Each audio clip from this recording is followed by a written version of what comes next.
Hola, ¿qué tal? Bienvenidos a otra nueva sesión del podcast de Avangar. Y hoy tenemos un invitado muy, pero muy especial.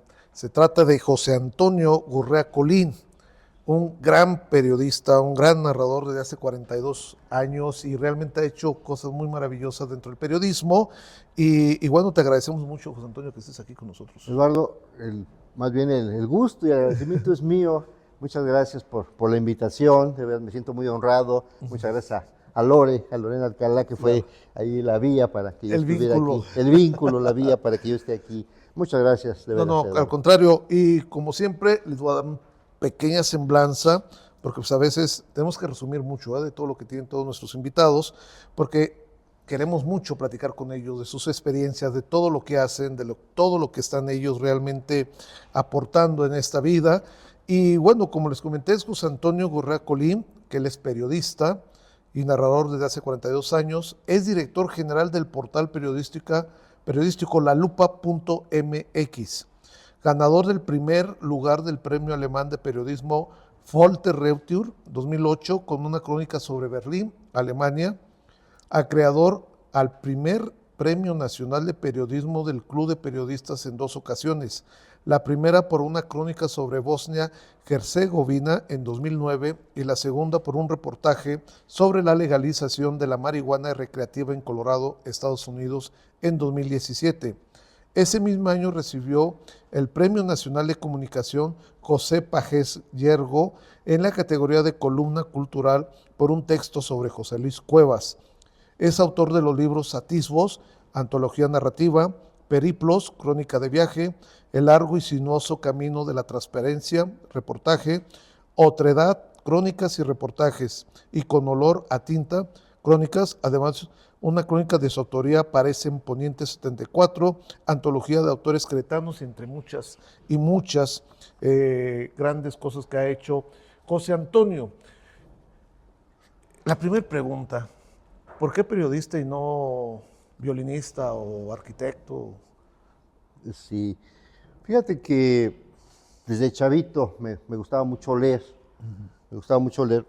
Realmente no tenía claro, me gustaba mucho leer y en un momento dado pensé en literatura. Cuando estaba en el bachillerato pensé en literatura o pensé incluso en ciencia política. Me gusta también la política.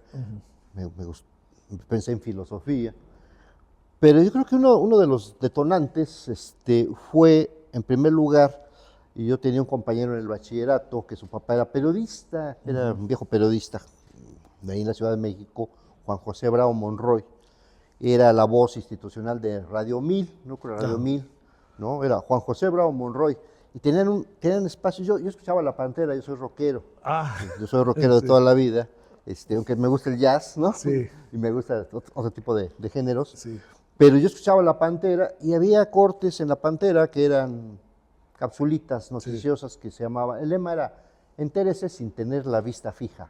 ya, ¿No? Entérese, y era la voz de Juan José Bravo Monroy. sí. Entonces, en el bachillerato tengo un amigo que me invita a una fiesta de cumpleaños en su casa y me presenta a su papá. Entonces su papá, yo en ese momento ya traía la espinita entre periodismo, filosofía, ciencia política, literatura. Yo creo que fue uno de los detonantes porque este señor Juan José Bravo Monroy le dice a mi amigo, le dice, fíjate que José Antonio quiere estudiar periodismo, ¿no? Yo todavía no estaba tan decidido, pero él aventó esa bomba, ¿no? Entonces, Claro. este cuate, Juan José Bravo Monroy, se emocionó mucho y me pasó a su estudio en la planta alta de la casa y me empezó a enseñar cosas, libros de periodismo, fotos que tenía con personajes, fotos que tenía de viajes que había hecho, y entonces, pues yo creo que por ahí me empecé a decantar, ¿no? Ajá. Ahora, otra cosa, te estoy hablando de cuando surge el 1+1. El 1+1 Sí, era un periódico, yo le digo un acorazado, ¿no? sí. Escribían todos los que tenían que escribir ahí, ¿no?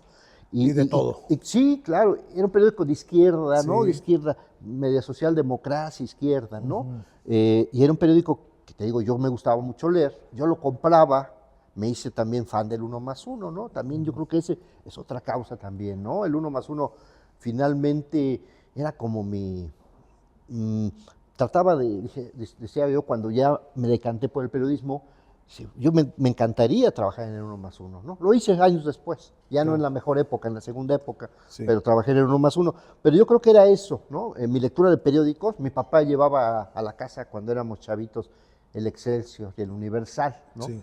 Y pues de chavitos devorábamos las tiras cómicas de los domingos, La ¿no? Mafalda, ¿no? Y todo. De la Mafalda que aparecía en el Excelsior en la Sí. última parte de las tiras cómicas, ¿no? Y entonces, pues también yo devoraba eso y había un suplemento cultural, yo tendría 12 años, 13 años, que se llamaba El Diorama de la Cultura, y yo lo devoraba, ¿no? Muchas cosas no les entendía, pero ahí empecé a saber que existía un tal José Agustín o un tal Parménides García Saldaña, que escribían sobre la literatura de la onda. Sí. Y te digo, yo ya rockero, ¿no? Sí. Pues me devoraba esos textos sobre rock, ¿no? Claro. Entonces devoraba periódicos, eso fue yo creo que una de las causas. Me gustaba el periódico, sin todavía tener claro si iba a ser periodista, y además el otro asunto de Juan José Monroy, como que esas dos cosas fueron... Te fueron jalando. Me fueron jalando. Ajá. Sí, después de esa visita a la casa de mi amigo Leonardo, pues me decidí por periodismo, ¿no? ¿Y lo estudias en? En la UNAM, en Ciencias Políticas de la UNAM, Ok. ahí en la Ciudad Universitaria de México. ¿Eso de la en qué Ciudad de año México. más o menos? Híjoles, si ya te hablo de años ya. Del siglo pasado, ¿no? Sí, definitivamente del siglo Literal. pasado, ¿no? Los 80. En los 80. En los 80. Y terminas tu carrera y ¿dónde te empiezas a abrir campo? Fíjate dentro del que periodismo? hago mi servicio social en Notimex y les gusta mi trabajo. Era monitoreo. Sí. Era monitoreo de radio y televisión. Sí. Les gusta mi trabajo, me quedo a trabajar. Fue mi primer trabajo. Ajá. Me quedo a trabajar. Pero un amigo me invita al periódico El Día. Sí. El periódico El Día era un periódico de izquierda también, que era el vocero del pueblo mexicano. La sección internacional era muy de izquierda. Sí. La sección nacional era muy priista. Ah, sí, claro, era obvio. La directora era una senadora priista, Sí, Socorro sí, Díaz sí. Palacios, ¿no? Entonces un amigo que trabajaba en la mesa de redacción me dice, oye, ¿no quieres integrarte al Día? Para eso mi papá, que tenía un conocido en Excelsior, ya me había ofrecido, oye, si quieres te meto ahí al Excelsior, te recomiendo en Excelsior, pero pues finalmente uno que es rebelde, no, yo por mi lado, ¿no? Sí. No le hice caso a mi papá y me metí al Día, ¿no? En lugar de Excelsior. Estuve en el Día y de momento del Día me gustó tanto porque además de la mesa de redacción empecé a escribir ahí mis primeros reportajes, mis primeras notas, mis primeras crónicas. ¿Sobre qué eran tus crónicas en ese Sí, momento? fíjate que en el 1+1 yo empecé a seguir mucho a Monsiváis, A Carlos. a Carlos Monsiváis, a José Joaquín Blanco, un extraordinario cronista de aquellas épocas.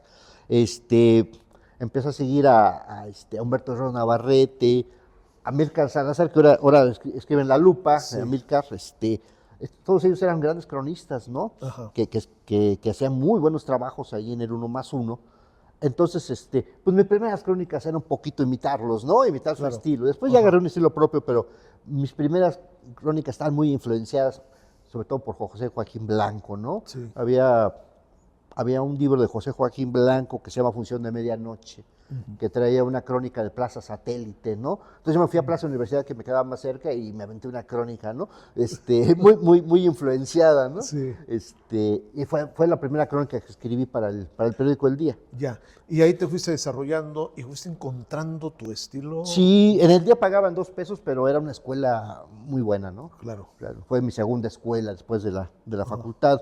Aprendimos mucho en El Día, realmente. Claro. Sí. Ahí estuve 7 años en El Día. En el día. Y después de ahí. Me fui al 1+1 a cumplir mi sueño de trabajar en el 1+1. En el 1+1 estuve solamente 2 años. Ya me tocó la segunda época, ya no me tocó la época de gloria.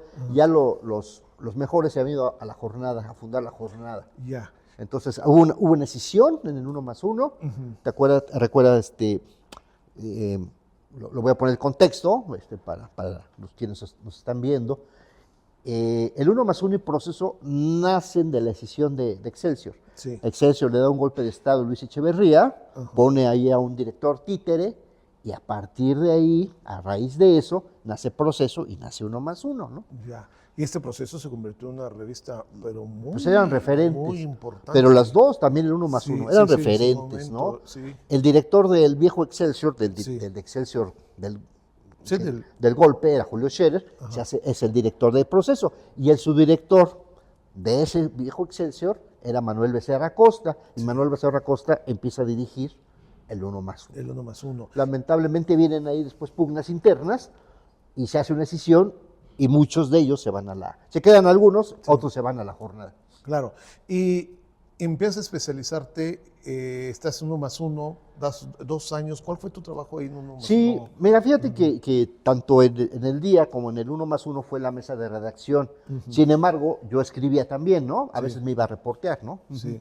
¿Qué reporteabas en esa época? No, pues me tocaban a veces asuntos sindicales, ¿no? Ah, ya. Asuntos Todo cuando el sindicales. sindicalismo todavía estaba No, con era fuerza, otra cosa. Y estaba todavía don Fidel en esa época. Sí, pero yo iba a mí me gustaba ir a reportear, porque no era mi obligación, reportear cosas más bien de los sindicatos independientes, los sindicatos contrarios a Fidel. A ¿no? Fidel. Ah, qué interesante. ¿Y qué encontraste en esa época ahí? Encontré, pues, evidentemente que había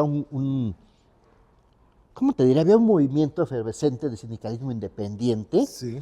bastante fuerte, bastante sólido, que lamentablemente con los años se fue diluyendo, que lamentablemente con los años muchos fueron cooptados, muchos de esos sindicalistas independientes fueron cooptados por el poder. Seguramente. Pero, ¿y qué buscaban estos sindicatos en esa época? Bueno, en esa época mejores condiciones laborales, recuerdo de un conflicto, me recuerdo muy bien la primera nota informativa o la primera conferencia de prensa que yo cubrí para el día era un conflicto que pasaba con los trabajadores de Bellas Artes. Las condiciones de los trabajadores de Bellas Artes eran pésimas. ¿Del Palacio? ¿Estamos hablando del Palacio? ¿O de todo Bellas Artes? No, de todo el general? Instituto de Bellas Artes. Ok. ¿no? Todo, Ajá. todo en general, ¿no? Ajá. En general de varias disciplinas. Y estamos hablando de maestros, trabajadores Sí, administrativos y todo, sí, Sus artistas, sus condiciones eran... deplorables. ¿En serio? Mira que no Sí, puedo sí, pensar. su salario, las condiciones en que trabajaban, etcétera. Entonces ellos tenían un movimiento muy fuerte, fue de las primeras, ¿A poco? de las primeras cuestiones que me tocó cubrir. Pero te digo, por iniciativa propia, Sí. porque mi chamba era en la tarde.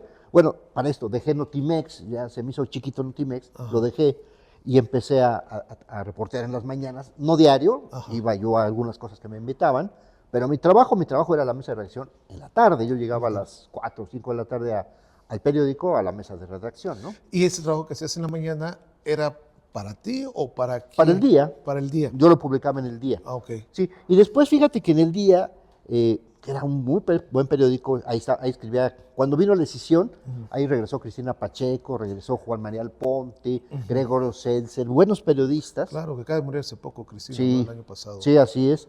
Ahí escribían.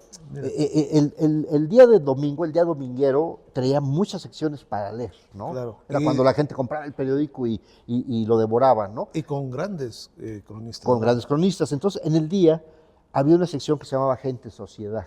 Gente y sociedad. Gente Sí. Sociedad. Y Gente Sociedad la metíamos teníamos convenios con algunos periódicos, con Le Monde y con algunos otros periódicos, y metíamos traducciones. Entonces le propusimos a Jorro Díaz, a la directora, que metiéramos textos nuestros de la mesa de redacción. Claro. Y aceptó. Entonces ahí empecé a publicar mis primeras crónicas. Ah, mira. ¿Y de lo que recuerdas cuáles eran en ese momento?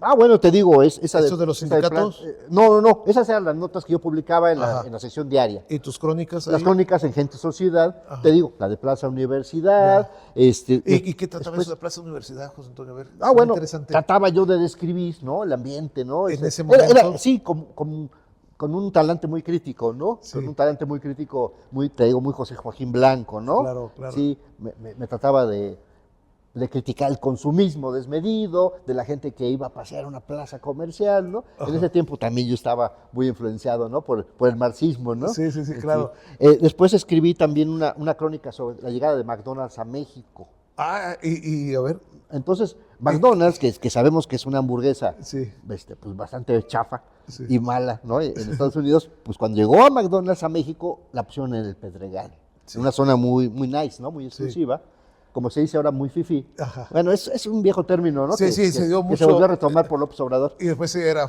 fresa, ¿no? Cereza, Y después fifí, Ajá. ajá, chic, etcétera. Sí. Popov, ¿no? O muy También. highs y todo. Sí, ¿no? bueno, era una, pues tú lo sabes, el Pedregal de San Ángel es Sí. una zona muy, Es selecta. muy selecta. Sí. Y ahí pusieron el primer McDonald's ahí sobre Periférico. O sea, no para el pueblo, sino para No. la gente de ahí. No, y entonces, como había este famoso servicio en el auto, Ajá. eran filas interminables, ¿En ¿no? Ahí serio? sobre Periférico para ir para ir a comer una hamburguesa de McDonald's. Y llegó el primer mundo, llegó Sí. la civilización, el Claro. desarrollo, ¿no? Sí, o sea, la hamburguesa allá de Doña Toña se quedó No. estancada y acá era para gente lo más solamente nice. que podía comprar la hamburguesa, Que ¿no? son malísimas, pero bueno, pero eran gringas, ¿no? Y esa era tu crónica. Entonces la crónica fue, pues, a entrevistar, ¿qué estás haciendo aquí? ¿Por qué vienes a comer de McDonald's, no? Entonces la gente decía, no, pues es que son las mejores hamburguesas del mundo. Y todavía no la había probado. Pues no, porque estaban haciendo fila, ¿no? Sí, claro. Oye, qué pero seguramente interesante. como era gente nice, ya habían en los Estados Unidos muchas Sí. veces, yo creo que seguramente ya los habían probado, ¿no? Claro. Pero pues, ahí entra también, yo hablaba ahí un poco del malinchismo, ¿no? Claro, Ahí entraba claro. un poco exactamente de que la hamburguesa de Doña Toña era más rica, pero no era McDonald's, ¿no? Sí, claro. Y hablaba de eso, y hablaba con los trabajadores, porque los trabajadores, Ajá. es que McDonald's la abren y los trabajadores se van a la huelga al mes. ¿En serio? Y luego abren nuevamente McDonald's y es cuando yo voy y entrevisto a los trabajadores también, así bajita la mano los entrevisto. Entonces la crónica era sobre ¿Y eso. por qué cerraron? ¿Mandé? ¿Te acuerdas por qué cerraron? ¿La huelga? ¿Por qué se fue? Pues por las condiciones laborales. Igual. Sí, las condiciones laborales pues, siguen siendo muy malas para los trabajadores de ese tipo de negocios, de Claro. comida rápida. Son muy malas las condiciones Qué laborales. interesante. ¿Y te acuerdas, José Antonio, cuándo llegó ese primer McDonald's? ¿En qué Sí, en año? los 80s, 86, 80s. 85, 86. A por ahí. México. A México. 86, súper guapo. 85, 86 por ahí Sí. llegó. Entonces me fui a hacer, digo, nadie me la pidió, Claro. la escribí, se las propuse y la publicamos. Esa no la publicamos en Gente Sociedad porque era muy larga. Esa la publicó. El día tenía un suplemento metropolitano, se llama Sí. Metrópoli. Sí, Ahí se publicó el Metrópoli. ya. Fueron 4 paginitas, ¿no? Era una crónica muy larga. No, qué interesante, ¿no? O sea, el quehacer, lo que son las crónicas es lo que se vive en un momento y cómo un periodista le va dando con sus propias palabras lo que sucedía en ese momento y Sí. eso ha sido muy interesante. Y después de ahí, ¿a dónde vas? Después del 1+1, estuve un rato, como dicen muchos compañeros aquí en Querétaro, en el lado oscuro, trabajando en el Senado.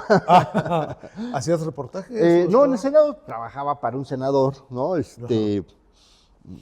Me llegó al precio, ¿no? Ok. Sí, los salarios periodísticos, tú sabes, a veces no Sí, son sí, tan sí. buenos.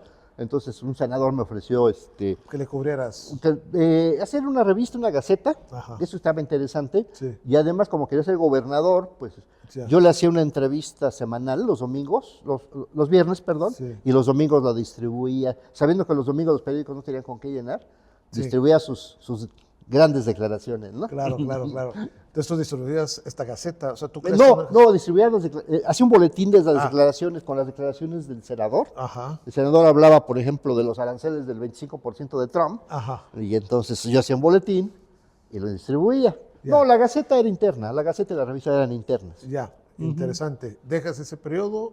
Sí, estuve un rato ahí. Fíjate que yo necesitaba el periodismo, entonces empiezo a colaborar. Voy a Cuba y hago una larga crónica sobre Cuba. La traté de equilibrar, ¿no? ¿En qué año fue eso? 91. 91. Trato de equilibrar la crónica, hablando de, entrevisté a gente que hablaba bien del régimen, a gente que queda muy crítica del régimen, y trato de equilibrar. Más bien era un reportaje, traía algo de crónica, pero también traía entrevista, era más bien un reportaje, ¿no? ¿Y esa crónica? Esa crónica salió larguísima, y yo amaba en ese tiempo la jornada, yo amaba la jornada semanal. Claro. Era el... No sé, no me acuerdo si estaba Roger Bartra dirigiéndola Ajá. o Hugo Gutiérrez Vega, nuestro Hugo Gutiérrez Vega. Claro. Uno de ellos era director, pero quien era el editor era José María Espinaza, ¿no? Sí. Y yo voy con José María Espinaza y le digo, mira, traigo esta crónica, déjamela, la voy a leer. Pero era larguísima, era Claro, muy claro, larga. claro. Entonces me habló Espinaza y me dice, oye, córtele la mitad. Y dije, no, yo no voy a cortar la mitad, es como, pensé, Sí, es claro, como mi hijo claro. y cortarle el brazo a mi hijo, ¿no? Sí. No, yo no voy a cortar la mitad. Entonces lo que hice fue llevarla a Excelsior, al búho de Excelsior, Sí. con René Avilés, que era otro suplemento muy bueno. Ajá. Entonces hablé con René y le digo, oye René, y me dijo lo mismo, ay José Antonio, está larguísima esta crónica, vamos a hacer una cosa. Pues no me gustó tanto porque tenía el estigma de que el Excelsior era dirigido por Sí. el golpista Regino Díaz Redondo, ¿no? Ajá. Pero me dice René, se la voy a llevar a Regino. Claro. Mira, en Excelsior tienen una sección en la página 5, son series de varias partes. Ahí te la pueden publicar muy bien. Y que en vaya varios días. saliendo ahí. Ajá. Bueno, digo, no me gustaba mucho la idea, ¿no? Sí. Yo quería en el búho, no en el Excelsior, ¿no? Sí, de continuará. Sí, la de continuará y te acuerdas que el Excelsior era de Sí. pasa a la página 90 Sí. y pasa a la página 500, Sí, ¿no? ahí te ibas Eran por allá. hojas y Sí, hojas te y acuerdo. hojas, ¿no? Sí, Y entonces, pues ahí me la publicaron en 8 partes, ¿no? sí. Y yo feliz, la verdad. Claro, claro. Y luego te quedas. Y yo cuando estaba en el Senado empecé a colaborar ahí en Excelsior. Ajá. No recibía paga, ¿no? Mandaba mis colaboraciones de varios temas, ¿no? Del neonazismo en Europa, los indocumentados, varias cosas. Sí. Y me las publicaban, en esas series me las publicaban ahí en Excelsior. Cuando se termina el Senado, porque ya terminó el sexenio Sí. de Miguel de la Madrid, en Excelsior ya me habían dicho que me iban a dar chamba, les gustaba mi trabajo, pero viene la crisis, ¿no? Sí. Sí, sí, sí. Y sí, miento, termina el No, sexenio de Salinas. De Salinas. Termina el Es cuando sexenio de vino- Salinas, perdón, y empieza el sexenio de Zedillo, y viene la gran crisis del 95. Ajá. Uno de los periódicos más afectados fue Excelsior, Sí, porque Excelsior estaba haciendo su torre ahí en Reforma y Bucareli. sí. Estaba inconclusa, y los dueños de Excelsior habían pedido un préstamo en dólares. Y se vino abajo. No, hombre. Entonces, Sí. cuando yo llegué a tocar la puerta a Excelsior, me dijeron Excelsior, no, hombre, no estamos contratando, estamos corriendo. Ya corrimos a la mitad del personal. Y Excelsior se empezó a volver chiquito, Sí, chiquito, ¿no? Tantas páginas. sí, sí. A raíz de todo ese A problema. raíz de la que hubo- crisis del 95. Sí, Ahí me quedé un año en la banca, haciendo chambitas, empecé a reportear para un periódico que se llamaba Punto. Ah, El sí, di- lo conozco. El director era Benjamín Wong, le decíamos el chino, era de Ajá. ascendencia china. Sí. Un gran periodista de la talla de Gran Chapa y todos ellos, Ajá. muy amigo de ellos, Benjamín Wong. Ahí hacía reportajes yo, no crónica, hacía reportajes, pero por cada semana, era muy poquita la paga. Ajá. Hasta que un día empecé a hacer crónicas para la revista Etcétera de Raúl Trejo del Arbre. Sí. Le mandé una crónica, le mandé otra y un día me llamaron. Oye, ¿no quieres integrarte? Y entonces ya empecé a trabajar en Etcétera con Raúl Trejo del Arbre. Trabajé en Etcétera también 7 años, más o menos. 5 con Raúl y 2 con Marco Levario, ¿no? Marco Levario es una persona muy... ya no quiero hablar mucho de él, pero acabamos mal, ¿no? Entonces yo renuncié. Claro. Y me fui al financiero. ¿Y en el financiero estuviste? También como 8 años. ¿Y ahí hacías crónicas también? En el financiero empecé a hacer reportajes. Fíjate que en el financiero entré a una unidad de investigación periodística y ahí estaban las herramientas ya del... Yo había aprendido, la verdad, de Raúl Trejo a usar las herramientas de transparencia. Sí. Cuando yo entré a Etcétera, poco después de que entré a Etcétera, surgió el entonces IFAI, ¿no? Claro. Que después se convirtió en INAI. El IFAI, Compranet, donde podías ver los contratos. Entonces, Raúl Trejo nos enseñó a todos nosotros a hacer solicitudes de información, hacer el derecho de réplica cuando no te contestaban, ¿no? Lo que tú habías pedido. Él nos enseñó mucho de eso. Ahí aprendí mucho también con Raúl Trejo. Y entonces, cuando yo llegué al financiero, les propuse eso. Claro. Vamos a hacer solicitudes de información. Yo hacía 3, 4 solicitudes diarias. Pum, pum, pum, pum, pum. De ahí surgió ese libro de Largo y Sinuoso Camino de Transparencia. Fíjate que ¿De qué trata el libro? Sí, son reportajes precisamente basados en solicitudes Ya. de transparencia. El libro trata sobre las corruptelas de la época de Felipe Calderón. Ah, qué interesante. Sí, todas las corruptelas, por ejemplo, pues todas las... Te voy a poner el primer reportaje que publiqué ahí, me quedó muy claro, porque fue la primera vez que me voy a portada, ¿no? Sí. Pues resulta que estamos en un estado laico, presuntamente, Ajá. y las comidas, las comilonas del episcopado, las grandes celebraciones del episcopado mexicano, las pagaba la Secretaría de Gobernación Qué en la época de interesante. Calderón. Claro. Entonces imagínate, Sí. pues sí, ese reportaje fue un escándalo, ¿no? Sí, se armó Claro, un claro, escándalo. claro, claro, claro. Luego hizo otro reportaje que también pegó muy bien, incluso Carmen Aristegui me me entrevistó para que hablara de ese reportaje, donde comparo cifras oficiales contra cifras oficiales. Y entonces el embajador de México en España ganaba más que el presidente de España, o el embajador de México en Argentina ganaba más que la presidenta argentina, ¿no? O el embajador de México en Bolivia ganaba más que el presidente boliviano, ¿no? Los grandes salarios de la diplomacia mexicana. Claro. Entonces ese también fue uno de los reportajes que hice. Yo creo No, que ¿nunca te censuraron en ese momento? sí, hubo algunos temas que lamentablemente no pasaron. Sí. Fíjate que en el Financiero había menos censura que en el Universal. En el Universal, que después ahorita platicamos del Universal, sí había más censura, por supuesto. Claro. Sí, fíjate que yo creo que llegué a publicar 60 reportajes, 50 reportajes de esa índole en el Financiero, y unos 4 o 5 sí me los votaron, me los censuraron, sí. Eso no pasa porque pues, los tenía yo que presentar al director, ¿no? Claro. Este no pasa. Uno de ellos era, pues Peña Nieto, el Financiero estaba en crisis. Peña Nieto era de los pocos, era gobernador del Estado de México, era de los pocos que daba dinero publicitario, vía publicidad daba dinero al Financiero, vía publicidad. Y había una muy buena investigación. Fíjate que todos los programas sectoriales del gobierno del Estado de México los hicieron mal, lo hicieron con las patas. Y los imprimieron, mandaron a hacer impresiones de 100,000, 200,000 ejemplares y venían con errores. Los programas sectoriales de todas las dependencias del gobierno del Estado de México. Imagínate qué dinero. Yo tenía las cifras de lo que se habían gastado y alguien me pasó, una persona que trabajaba ahí mismo en el gobierno, me pasó los ejemplares con las erratas. ¿Qué crees que hicieron con esos ejemplares? Los fueron a aventar a una bodega. Era una bodega llena, con miles y miles, cientos de miles de ejemplares de los programas sectoriales de Peña Nieto. Claro. Era una bomba. Claro.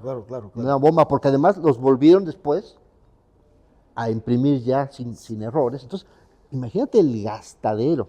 Sí. Era un reportajazo. Pero ahí me dijeron, es que Peña Nieto es el de los pocos que todavía nos da dinero vía publicidad, no podemos. Claro. Oye, pero yo argumenté y no se pudo. Luego otro que recuerdo, el Financiero tenía ya problemas económicos, te repito, insisto, pero bueno, tenía deudas con Hacienda, tenía deudas con el IMSS, tenía deudas con Infonavit. Era la época más crítica. Claro. Después se vendió en el 2012. Claro. Ahí me tocó todavía la venta. Ya. Y llegas al Universal. Sí, te cuento rápido. Sí. Yo traía un reportaje muy bueno donde cuando Agustín Carstens se hace secretario de Hacienda, a su hermano había solicitado en una zona exclusiva, una reserva, había solicitado el cambio de uso del suelo para hacer condominios. Y pues se lo habían negado. Pero cuando su hermano llega a ser secretario de Hacienda, ¿qué crees? Se lo aprueban. Lo aprueban. Era un reportajazo.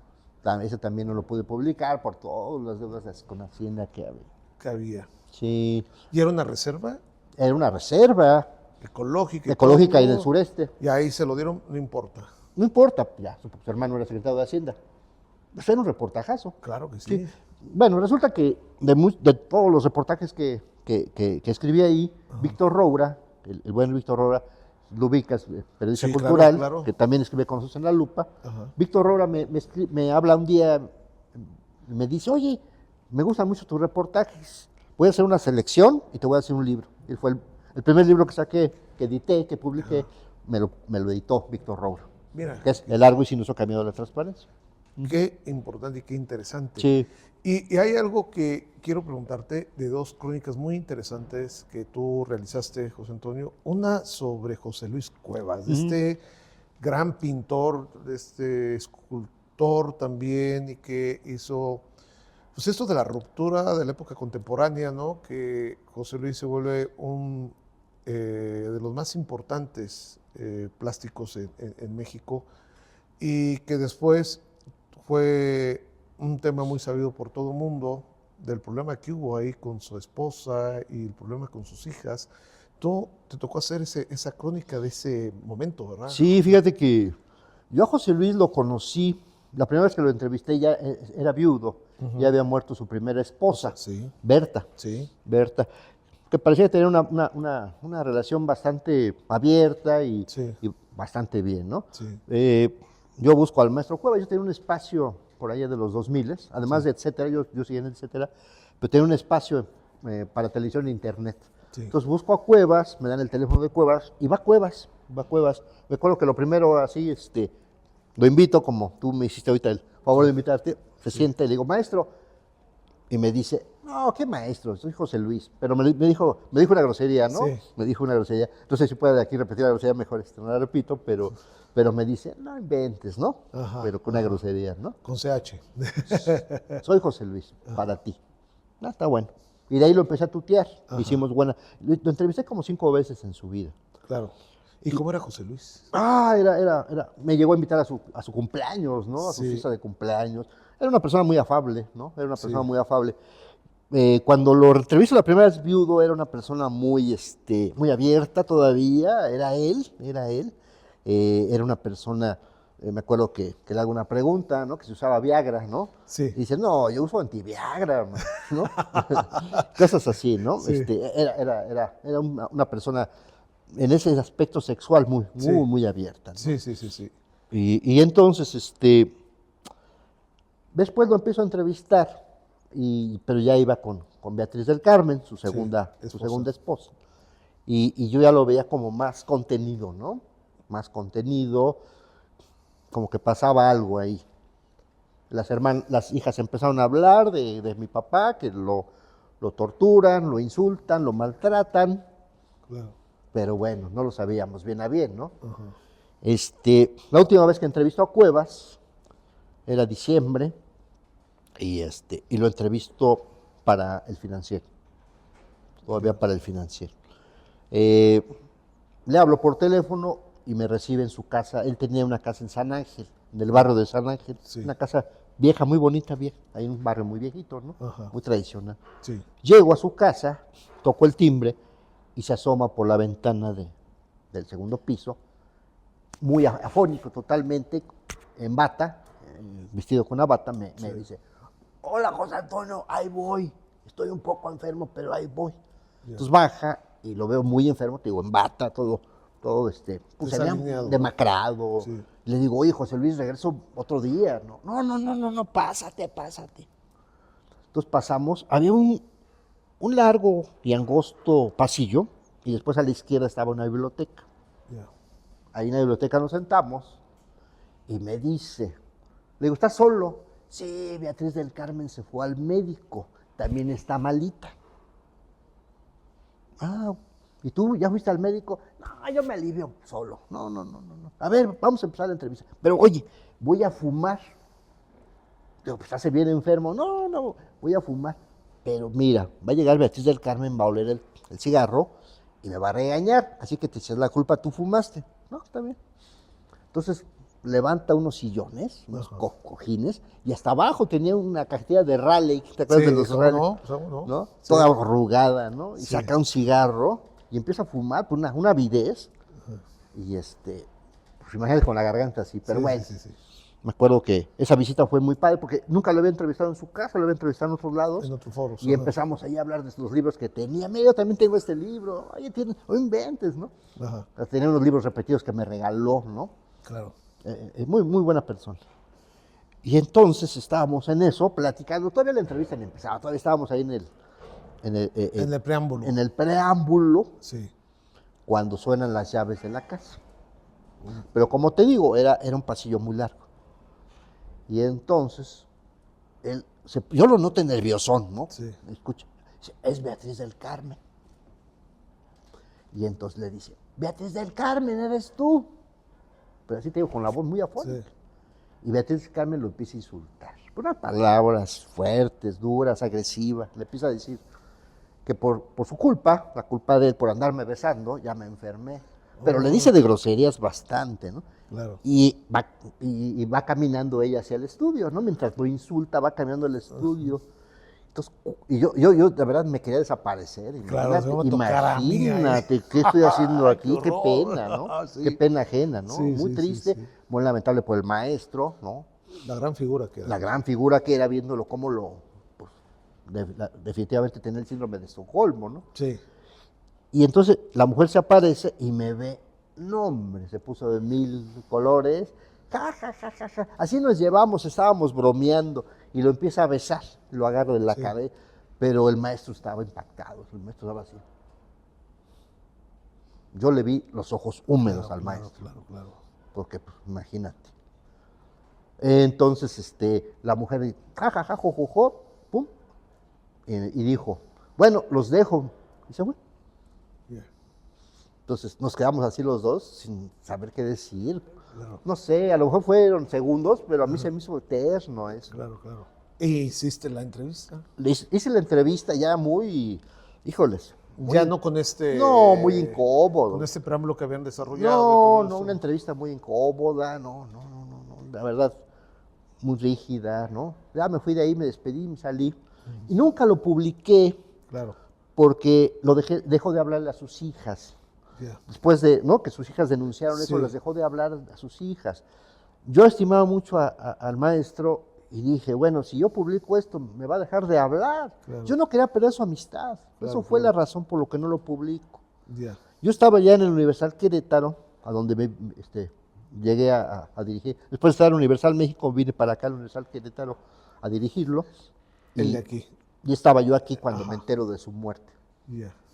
Sí, Y- que fue un dominio público, ¿eh? O sea, es un tema que no es ajeno. O sea, todo el mundo se dio cuenta del problema que existía con el maestro y de las hijas, ¿no? Que se fue sin que estuviera una reconciliación, después el tema de la herencia y todo este tipo de Así cosas. fue, ¿no? así fue.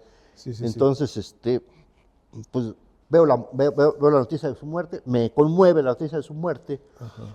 aunque no éramos amigos, sí habíamos hablado, nos habíamos visto a lo mejor 10 veces en la vida, Yes. y de sopetón agarro la computadora y escribí ese texto en una hora. Claro. Me salió del alma todo Claro, lo que había vivido. Y nunca se llegó a publicar. Sí, Sí lo lo publicaste. publiqué en Universal Querétaro. Ah, ya. Lo publico en el Universal Querétaro y alguien se los pasa a las hijas. Ya ves esto de las redes, Sí, las benditas redes sociales. claro.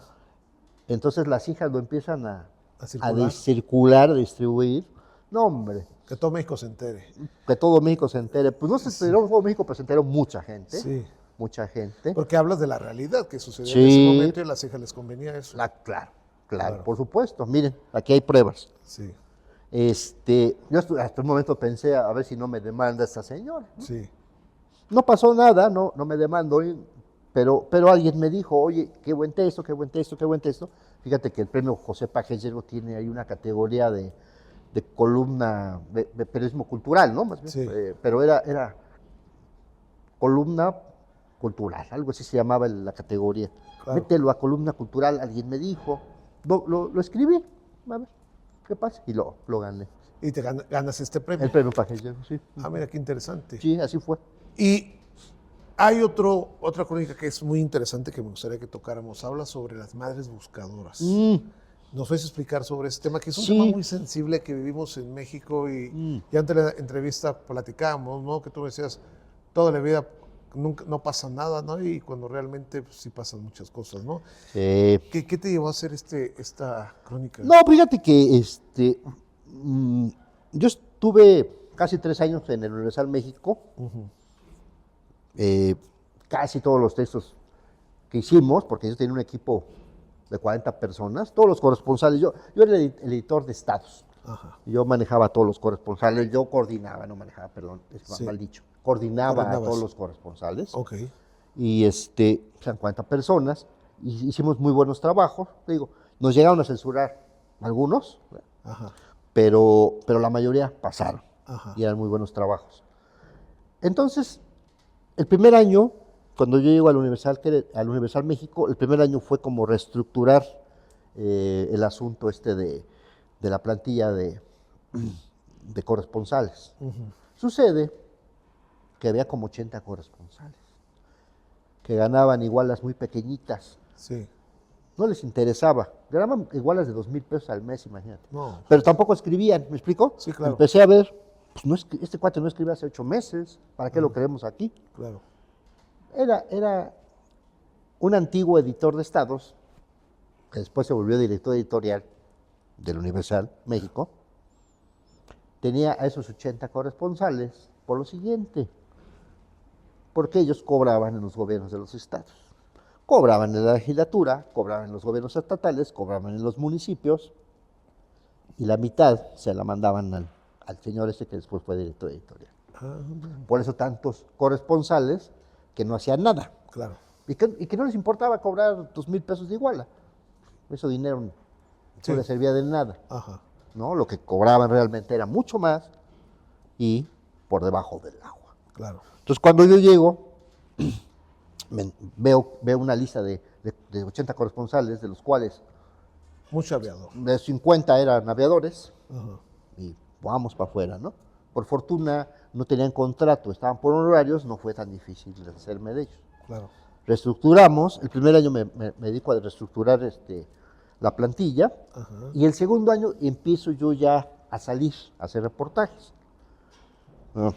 Voy a Ciudad Juárez por una razón, no por las madres buscadoras, Sí.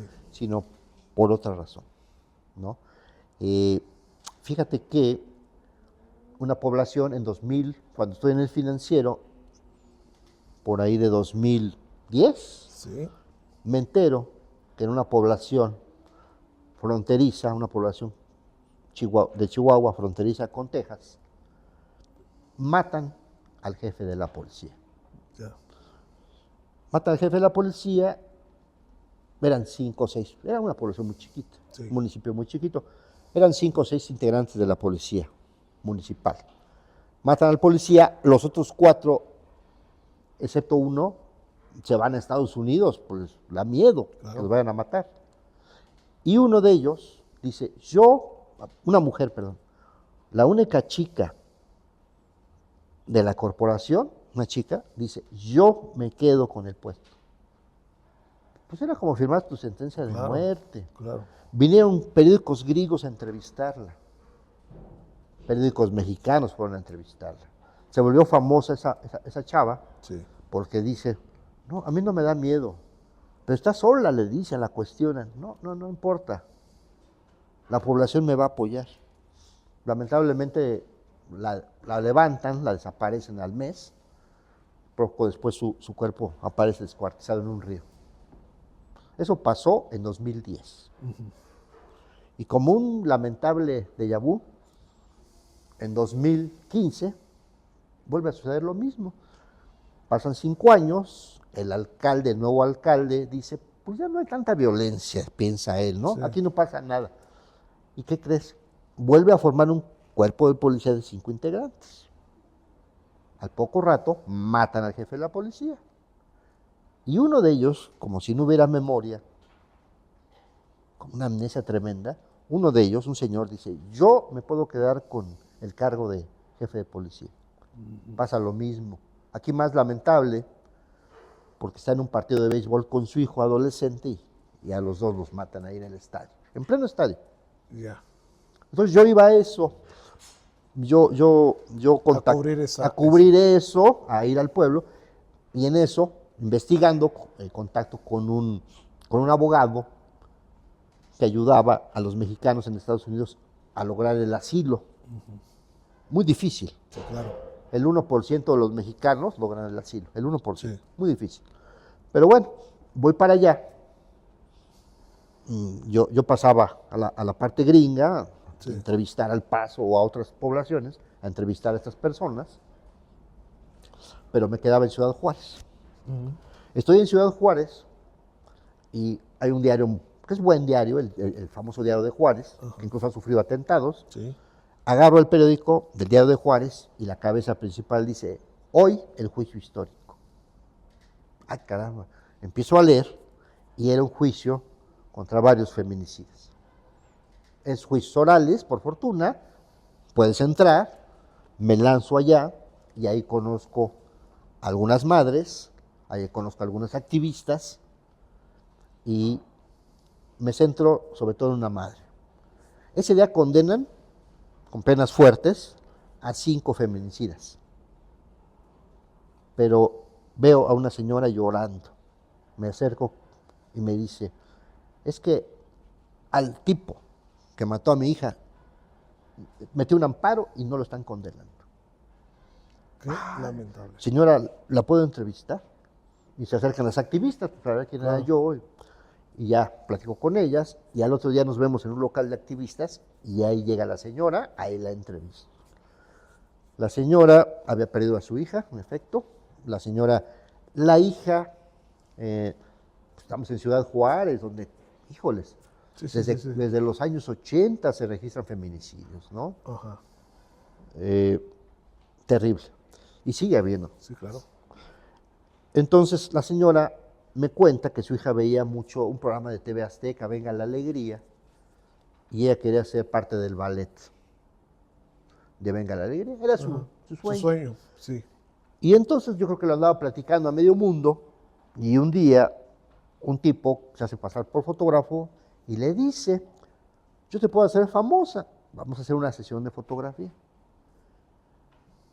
Y le hace una primera sesión, regresa a su casa la chavita, le hace una segunda sesión, a la tercera sesión ya no regresa la chavita,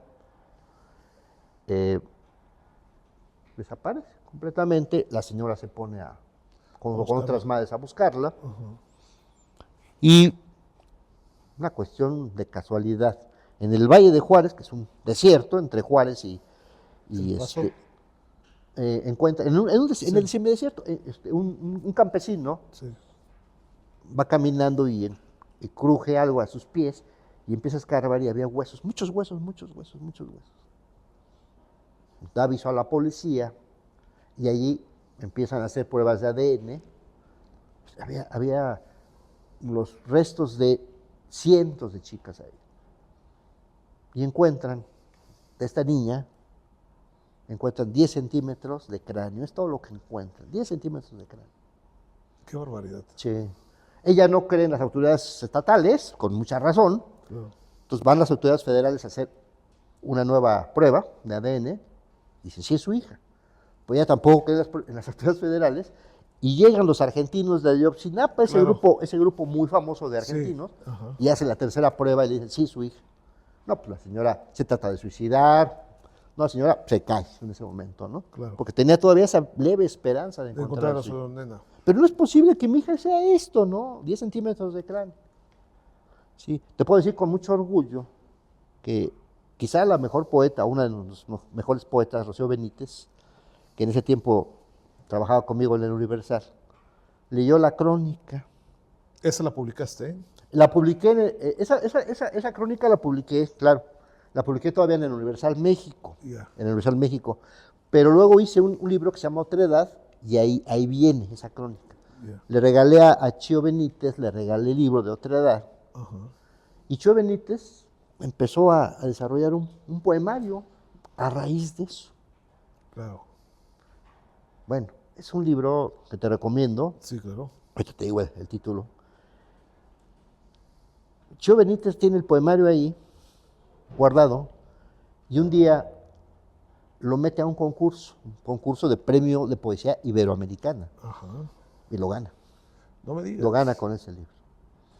El premio era algo de dinero y además la publicación del poemario. El poema. ¿no? Sí, es un poemario que yo le digo a Chío, se llama Donde una vez tus ojos, ahora crecen orquídeas. Así se llama el poemario. Es un poemario que le digo, oye, mi crónica es buena, yo no te voy a decir que no, sin falsas modestias es muy buena, pero tú hiciste arte, de mi crónica hiciste arte. El poemario te hace llorar, ¿no? No, pues desde el título. Sí, Lo que alguna vez fueron tus ojos, Ahora crecen orquídeas. Orquídeas. Sí, y la portada es impactante. La portada es de un artista oaxaqueño que se llama Víctor López. Es como un tórax, de los huesos de un tórax, y están saliendo como pajaritos, ahí flores y unos pajaritos. Es impactante, es una edición muy bonita, pero es un libro que te hace llorar. Me recordó porque, mira, cuando yo estoy haciendo la entrevista con esta señora, pues yo le hacía preguntas, a qué hora salió su hija, hacía frío, hacía calor, le hacía eso porque yo quería hacer una crónica, no quería hacer una nota informativa. Claro. Pero pues, la señora empezaba a llorar, ¿no? Sí. Y de momento me encontré que yo también estaba llorando, ¿no?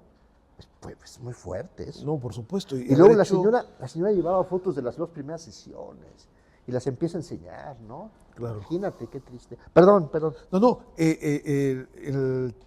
el temple, ¿no? Que tienes que estar haciendo como periodista, porque es Sí. parte del periodismo para todos los que quieren ser periodistas, estar en estas situaciones, Mm. entrevistar a una mamá como todos los que somos padres o todos los que tienen hijos, es esta inseguridad tremenda y que no Sí. pasa nada, ¿no? No, y además, ¿sabes? Una chica con sueños, una Sí. chica que tenía ilusiones, una chica que buscaba realizarse en la vida y que se la cortaron, nomás porque así, ¿no?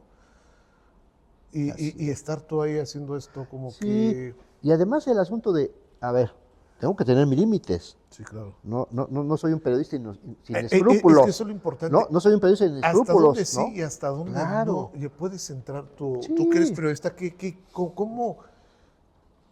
Cuando alguien hace este tipo de La señora- crónicas, sí, ¿cómo Sí. mides tú hasta dónde sí, La hasta dónde no? señora tenía muchas ganas de hablar, Sí. evidentemente, y yo le hacía preguntas para dar el contexto, para describir la Ajá. situación, pero nunca le hacía preguntas sin respeto, ¿no? Sí, Nunca claro. sin respeto. Te voy a poner un ejemplo. Ahora que sucedió lo de Cantaritos, Sí. localizamos pues, ahí murió gente inocente, y localizamos a varios parientes de esta gente inocente que murió. No quisieron hablar. Bueno, Sí. insistimos un poquito, oye, no queremos hablar. Tenían miedo, Claro, seguramente. claro. Sí. Pues ya, no insistimos, ¿no? Ajá. No somos mamarillistas, ¿no? Que vamos a estar afuera de su casa y los vamos a filmar. Pues no quisieron hablar, punto. Nos perdimos unas buenas historias porque localizamos a parientes de 3 de estas personas que murieron, ¿no? Claro.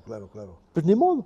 Y aquí, pues, oye, pues tienes que preguntarle cosas precisamente, sí, para indagar, para describir, para contar bien la historia, pero siempre dentro de un respeto, ¿no? No vas a Claro. preguntarle cosas que te pases tú de la línea, ¿no? Cosas que ella pueda tomar hasta como una agresión, Ofensa. como un insulto, como una ofensa, ¿no? O sea, pero para eso te preparas, José Antonio. Tienes Pues yo creo que también ya la experiencia. experiencia, sí, la experiencia pues, también de tantos años haciendo lo mismo y leyendo, porque una recomendación, ¿no? a los estudiantes de periodismo, a los periodistas, es que hay que leer mucho, hay que leer mucho, ¿no? Claro. Hay que leer mucho poesía, Sí. la poesía te da ritmo, hay que leer narrativa, ¿no? Ficción, pero también hay que leer mucho periodismo narrativo, mucho periodismo, mucha literatura de no ficción, como ahora se llama, ¿no? Sí. Hay que leer a Caparrós, que es un hombre ahorita, hay que leer el último libro de Caparrós, que son sus memorias, es un hombre ahorita en silla de ruedas, que tiene una enfermedad ya terminal, que se nos va a morir. Martín Caparrós es una joya. Hay que leer la crónica de Martín Caparrós, que es una antología de crónicas, ya se nos va a morir. Caparrós está a punto de morir. Y lo cuenta en un libro, ¿no? Sí. Hay que leer, por supuesto, a los grandes, a Monsiváis, hay que regresar a ellos. Hay que leer a los gringos, a Tom Wolfe, ¿no? A Norman Mailer.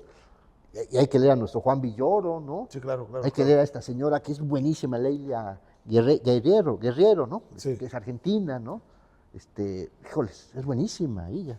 Hay un libro que se llama Zona de Obras, donde son sus conferencias, donde da consejos. Ese libro es una joya, ¿no? Da consejos, sí, pero sin ponerse arriba de ti, ¿no? Sí. ¿Cómo de trato? Sí, Acá, sí. entre cuates, entre amigos. Entre amigos, como unas conversaciones, pero dice, Sí. ¿sabes qué? Esto, y empieza a dar muchas recomendaciones de lecturas, ¿no? Ay, caramba, pues órale, hay que leer a este escritor, hay que leer a este cronista, hay que leer a este narrador, ¿no? Sí, claro.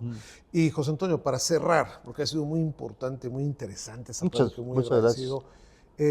Para ti, ¿cuál ha sido el trabajo que te ha llegado de mucha satisfacción? El que tú hayas dicho, realmente me ha llenado mucho.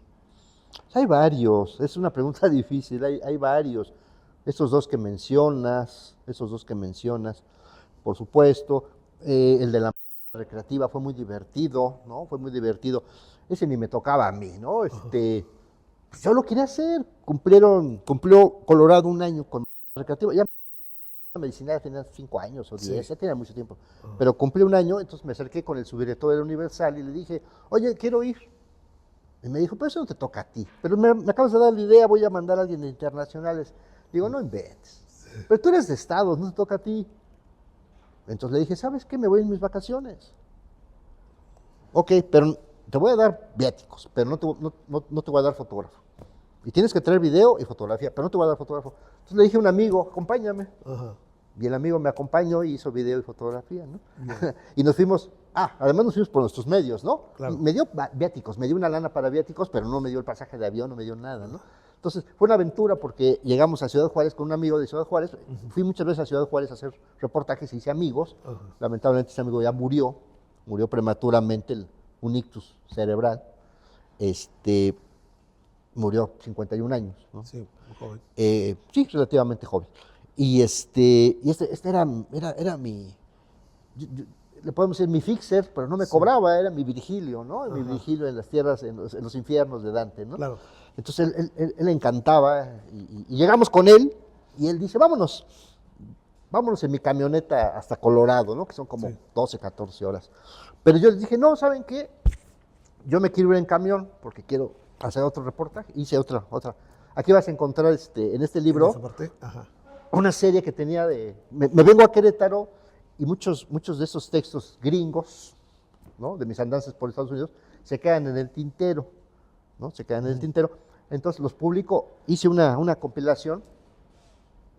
Esta persona, una de las personas que huyeron de Juárez, le matan a su hijo, huye a Texas y lo entrevisto. En aquella ocasión de la señora buscadora, lo entrevisto también a él, anda buscando su asilo.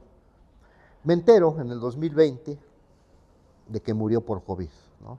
Él sobrevivió al crimen organizado, sobrevivió a la muerte, al asesinato brutal de su hijo, porque él dejó de dar la cuota de derecho de piso y matan a su hijo brutalmente. Él sobrevive a eso, pero no sobrevivió al COVID. Claro. Cuando yo leo la nota, me pongo a hacer esa serie, fue en diciembre de 2020, me puse a hacer esa serie que le puse un título muy martiano, muy José Martí, que es En las entrañas del monstruo. Sí. Son 4 historias de andanzas en Estados Unidos, de una ocasión que nos enjaularon. Traíamos visa de periodista, y la Border Patrol nos enjauló, ¿no? Nos enjauló, ahí lo cuento, ¿no? Ah, qué interesante. Sí. Y estamos hablando de este libro. Sí. Con olor a tinta, mira. Con olor a tinta. Que eso lo podemos adquirir, ¿eh? Sí, está en Amazon, está aquí en la librería del centro, en el Desvelo, en la librería del Desvelo aquí en Querétaro, en la librería del centro en Querétaro, en Amazon, en Mercado Libre, en Claro Shop. Ah, miren, es un gran libro de crónicas que vale la pena estar leyendo y ir, ya con lo que hemos estado escuchando de José, es un libro que de una sola lectura se puede estar viendo todas estas maravillosas crónicas que, como ya los escuchamos, pues uno se puede aterrar uno aquí las horas contigo, mi querido José Antonio, está platicando, porque realmente este es ser una crónica, este es hacer el periodismo sobre todo esto y bueno, pues el tiempo se nos ha estado acabando, No, nos debes lo de esta, Sí, bueno, me decías de los... Hay muchos. La crónica que hice sobre Berlín, ¿no? Esa crónica... Y que te den un premio también. El Walter Reuter, es una crónica sobre Berlín. Yo tenía ganas de ir a Berlín cuando estaba el muro, no pude ir, voy años después y ando, recorro durante varios días lo que era el Berlín Oriental y empiezo a describir lo que era el Berlín. Lo que era en esa parte, chicos, ¿nos dan 5 minutos o tenemos que cortar ya para que si nos va a grandes rasgos contar esta parte de Berlín? Producción, si nos dan tiempo. Cuéntanos Excelente. esta parte, a ver, mi querido José Sí, Antonio. pues es una crónica, te digo, que voy a Berlín con un amigo, y te digo, yo siempre tuve las ganas. Yo leía, precisamente en Proceso, leía cuando se cayó el muro, leía las crónicas estas de Enrique Semo. Enrique Semo hizo una serie de crónicas que luego las sacó en un libro, las publicó, las compiló en un libro, las compila en un libro. Yo leía y decía, yo debo estar allá, pero bueno, no tenía yo en ese momento ningún medio que me apoyara, ni recursos propios para ir. Entonces, cuando ya puedo ir a Berlín, voy, años después, ya en 2008, 2007, Ya muchos años después, pero lo que encuentro, que es que los muros sí persisten, los muros mentales persisten entre los occidentales y los del este. Yo acabo de regresar a Berlín hace unos par de meses y persisten esos mismos muros. Es increíble, o Es sea, increíble. ya no está la pared, ya no está el muro como No. Pink Floyd, pero sí Sí, está exactamente. ¿cómo se llama? Mentalmente, Mentalmente. cómo la gente le quedó. Sí, sigue habiendo un gran movimiento de nostálgicos por Sí. lo que era la RDA, ¿no? Sigue Claro, habiendo claro. muchos nostálgicos. Sí, la Alemania, República Democrática. La República Democrática Alemana, Ajá. pero te digo, voy, recorro la avenida Karl Marx, que me recordó al Moscú de los 50, porque está Sí. lleno de edificios hechos En en esa esa época, época, ¿no? ¿no? Ajá. Stalinista, en la época de Stalin, que era eso, que era un buen programa, era hacer departamentos para que nadie se quede sin un departamento, que nadie se quede en la calle, ¿no? Entonces, es un programa de vivienda brutal el Que se inició en esa que época. inicia la RDA, pero brutal, ¿no? Está lleno, a diferencia del occidente, el este está lleno de edificios de departamentos, bastante bien, ¿eh? Bastante bien. Nos quedamos ahí con unos amigos en un edificio, en un departamento de esa época, son departamentos bastante bien. Pero a lo que voy, esa crónica la escribo, pero con mucho feeling. Ajá. El financiero, yo estaba en el financiero, Sí. y el financiero, no hay financiero sábados y domingos. Sí. Entonces, para estar en silencio, yo me iba los viernes al financiero, que no había nadie, y ahí escribía en el financiero cosas así de la vida. Una chica, una vieja amiga mía que no me había hablado en años, me habla. Sí. ¿Qué estás haciendo? Le digo una crónica sobre Berlín y me dice, oye, hay un premio, pero esa chica tenía 4 años sin hablarme, 3 años sin hablarme, y me habla para decirme, hay un premio, mételo. Wow, cuando me dijo eso, pues Más le metiste. hasta me regresé otra vez, A ¿no? revisar, Para ¿no? meterle más feeling, ¿no? Y Sí. más datos y más descripción, ¿no? La meto y bueno, la gano, ¿no? Es cuando ganas el premio Sí, Ritter, ¿no? Ritter. sí, Walter Reuter. Sí. Muy importante. Muy importante, y muy realmente. interesante. Y el premio muy bueno, porque el premio, más allá de una lanita, que a nadie le cae mal, era regresar a Alemania una semana con gastos pagados, pero a trabajar. Me dijeron, ¿qué temas te interesan de Alemania? Me interesa migración, me interesa literatura. El segundo lugar, la chica del segundo lugar, a mí me interesa el movimiento Bauhaus y me interesa la música electrónica. Ajá. La tercer lugar, a mí me interesa el cine, por decir algo. Ajá. Pues nos llevaban a entrevistar cineastas, a entrevistar escritores, a entrevistar expertos en migración, Ya. a trabajar. Esa era la condición, nos llevaron a trabajar. ¿Y esa Imagínate. crónica está en dónde? Porque a mí me interesa.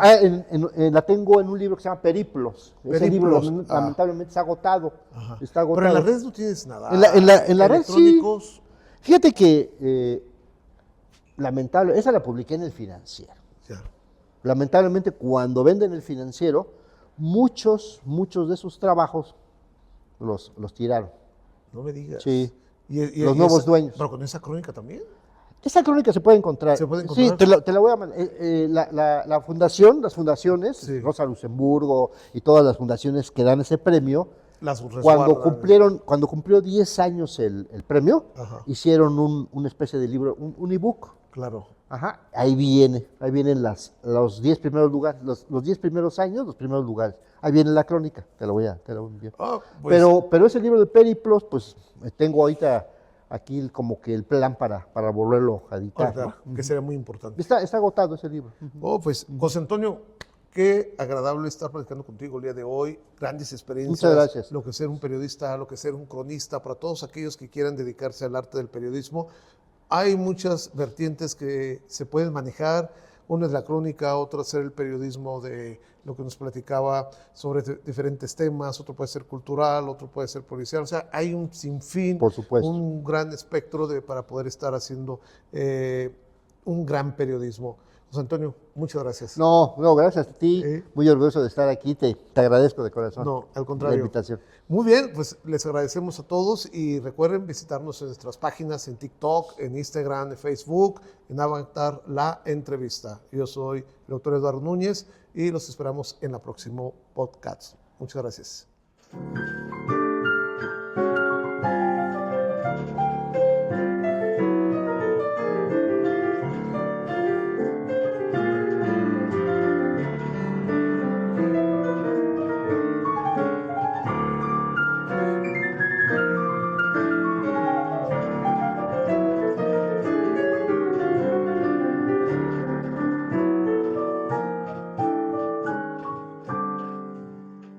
Esta es una producción del Centro de Estudios Críticos en Cultura Contemporánea de la Secretaría de Extensión y Cultura Universitaria para la Universidad Autónoma de Querétaro.